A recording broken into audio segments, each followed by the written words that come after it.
பவானியில் முன்னாள் முதல்வர் டாக்டர் கலைஞரின் 101வது பிறந்தநாள் விழா கொண்டாடப்பட்டது.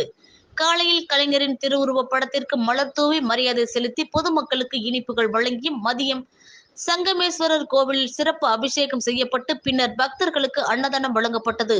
ஈரோடு மாவட்டம் பவானி நகர திமுக சார்பில் முன்னாள் முதல்வர் மறைந்த டாக்டர் கலைஞரின் 101வது பிறந்த நாளை முன்னிட்டு நகர செயலாளர் நாகராஜன் தலைமையில் அந்தியூர் மேட்டூர் பெரியவர் ரோட்டில் அமைக்கப்பட்டிருந்த கலைஞரின் திருவுருவ படத்திற்கு மலர் தூவி மரியாதை செலுத்தப்பட்டது. பட்டாசு வெடித்தும் பொதுமக்களுக்கு இனிப்பும் வழங்கப்பட்டது. இதனைத் தொடர்ந்து மதியம் சங்கமேஸ்வரர் கோவிலில் சிறப்பு வழிபாடு நடத்தப்பட்டு பின்னர் பக்தர்களுக்கு அன்னதானம் மண்டபத்தில் மதியம் அன்னதானம் வழங்கப்பட்டது. இந்த நிகழ்ச்சியில் பவானி நகர்மன்ற தலைவர் சிந்தூரி இளங்கோவன் மற்றும் மாவட்ட ஒன்றிய நகர திமுக கட்சி நிர்வாகிகள் பலர் கலந்து கொண்டனர்.